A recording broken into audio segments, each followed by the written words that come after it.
নমস্কার। দৈনন্দিন কাজের বাঁধন থেকে আমরা সবাই মুক্তি পেতে চাই, হারিয়ে যেতে চাই এক কল্পনার দেশে, কিন্তু আমরা তো তা পারি না। সংসারের মায়াজালে আবদ্ধ হয়ে, কাজের বাঁধনে, দায়িত্বের বাঁধনে আবদ্ধ হয়ে যায় আমাদের সমস্ত স্বপ্ন।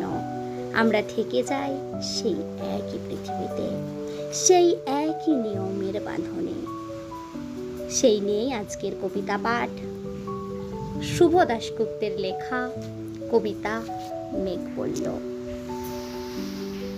মেঘ বলল, যাবি?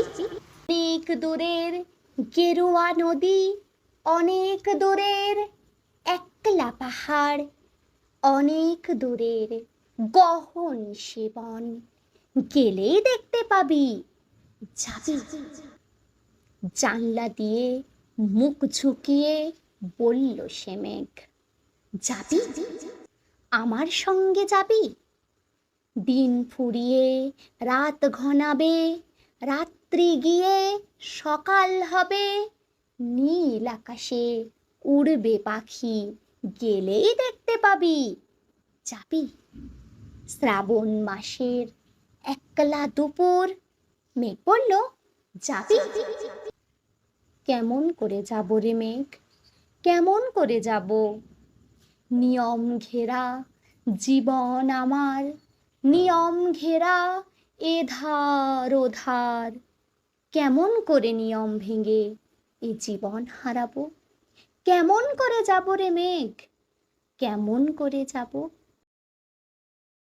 মেঘ বলল, দূরের মাঠে বৃষ্টি হয়ে ঝরবো, সবুজ পাতায় পাতায় ভালোবাসা হয়ে ঝরবো, শান্ত নদীর বুকে আনবো জলোচ্ছ্বাসের প্রেম, ইচ্ছে মতন ভাঙবো, ভেঙে পড়বো। এই মেঘ, তুই যাবি? আমার সঙ্গে যাবি? যাব না রে মেঘ, পারবো না রে যেতে। আমার আছে কাজের বাঁধন, কাজেই থাকি মেতে। কেবল যখন ঘুমিয়ে পড়ি তখন আমি যাই, সীমার বাঁধন ডিঙ্গিয়ে দৌড়ে এক ছুটে পালাই, তখন আমি যাই।